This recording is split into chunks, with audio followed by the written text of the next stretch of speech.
What's going on, everybody? Jacob here, JK Productions. We're going to talk about some Miami Dolphins football, which is something I usually go over and cover on my other channel, Miami Dolphins Syndicate. But today, I thought it appropriate to talk about it on the main channel here. We're doing things a little differently. Got a little natural light coming in instead of the normal light. So, apologies if there's a little bit extra glare in this video. The sun just conveniently coming out, of course, right as I go to start recording. But what I want to talk about is Caleb Williams coming out and saying that he would like to join the Miami Dolphins. Says he likes the weather down here, says he likes the jersey, says he likes the weapons, Jalen Waddle, Tyreek Hill, also mentioned Mike Gesicki, who probably isn't going to be a Miami Dolphin by the time he comes into the league. But that definitely has sparked some interesting conversation about the Miami Dolphins and what they should do at the quarterback position. So anybody who follows Miami Dolphins Syndicate, again, if you haven't yet, go check that out. Link in the bio. I have mostly been on the bandwagon of I think the Dolphins should move off of Tua. I don't think he's necessarily a bad quarterback, but I think he is very limited in what he can and cannot do, and that has led to the Dolphins losing games that maybe they should have won. They have not been able to fight with the likes of Patrick Mahomes, Justin Herbert, and going against these teams with better quarterbacks. Tua has definitely stood out, and his inability to overcome bad circumstances have stood out when you go against these taller, more athletic, these bigger arm quarterbacks, when that's just simply not who he is. I have said that I thought the Dolphins should move off of him this offseason. I've been interested in bringing Derek Carr.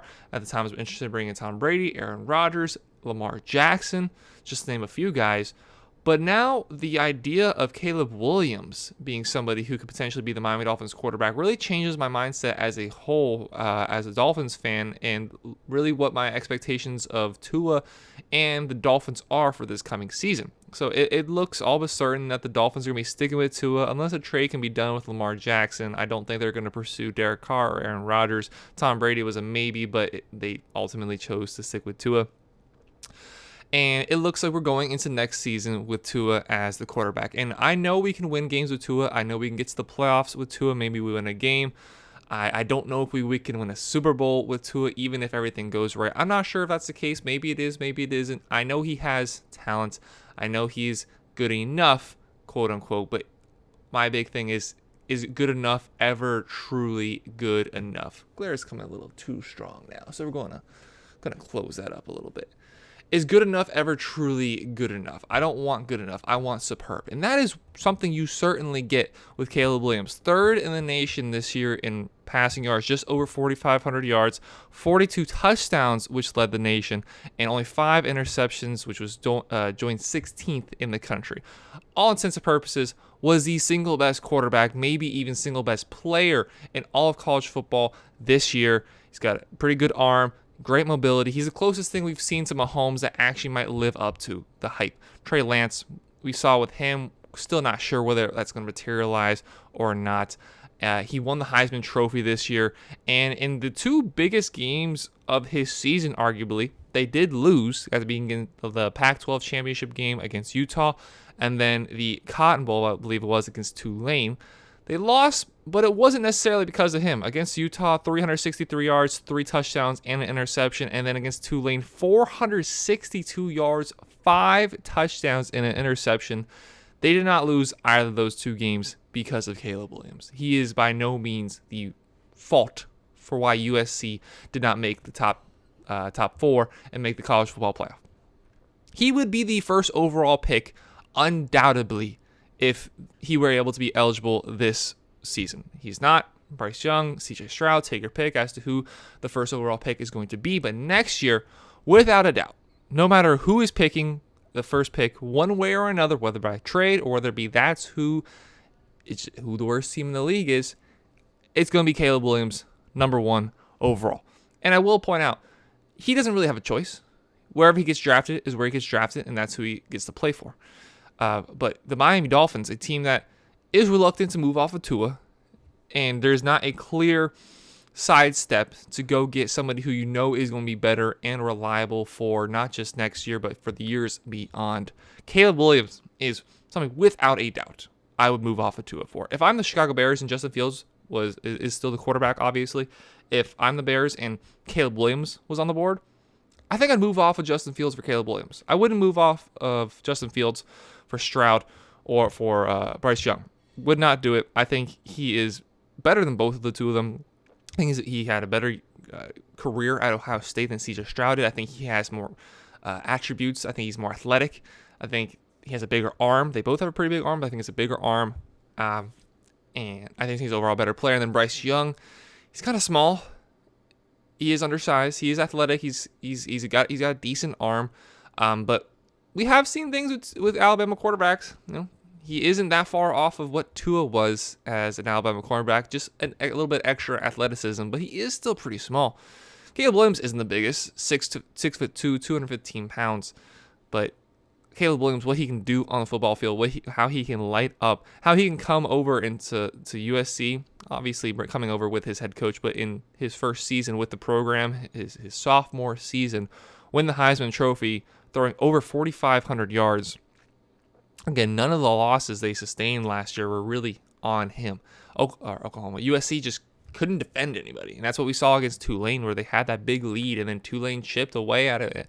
And next thing you know, Tulane wins the ballgame. Not at all Caleb Williams' fault. Caleb Williams, best player in college football, and he wants to become a Miami Dolphin. This is something that the Dolphins really need to look into seriously.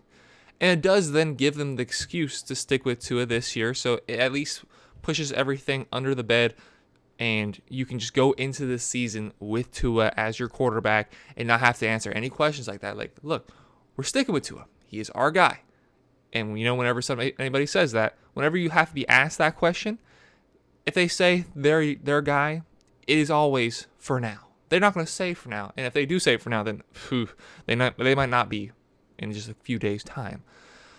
But Tua, any questions they can be asked in the offseason, like, nope, Tua's guy 2023, he's our starting quarterback. And I believe he will be. I believe the front office, I believe the coaching staff is trying to build the best team they can around Tua and try to get the best out of him, try to make another playoff run and see what happens when and if we get there. But then Caleb Williams is available. And I'm giving up the house.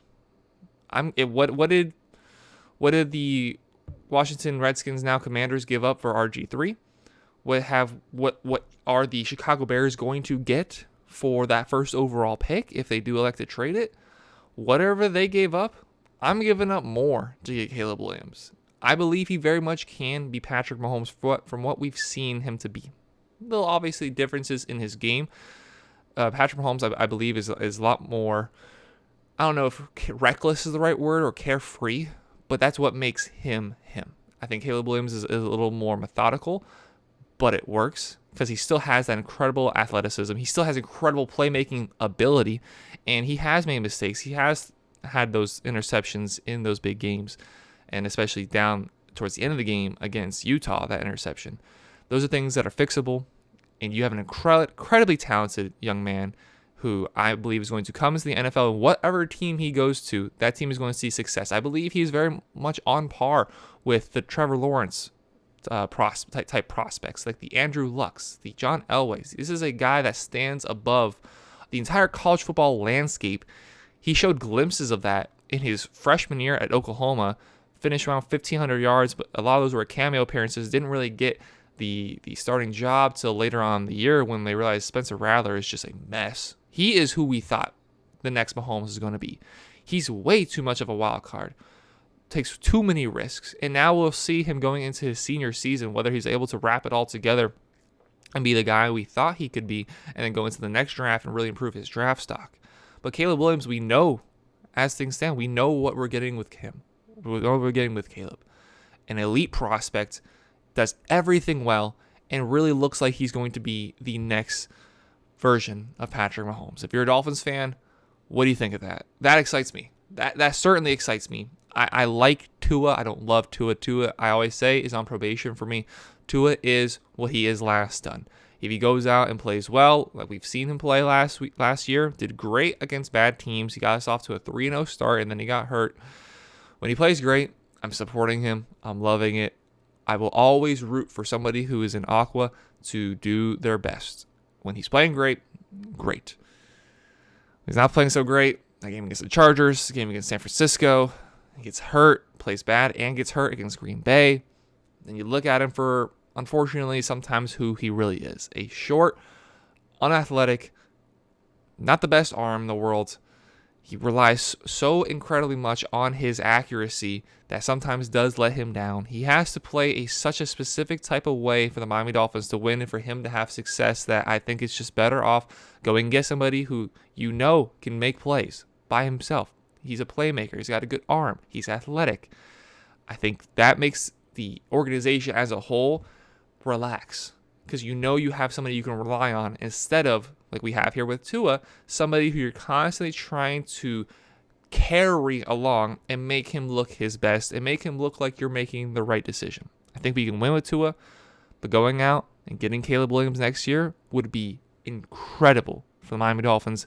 If you're a Miami Dolphins fan, if you've gotten this far, please go click the link down in my bio, Miami Dolphins Syndicate. We will be covering Miami Dolphins content all off-season long. We have barely missed any days already up to this point in the offseason, and NFL free agency is coming up really soon.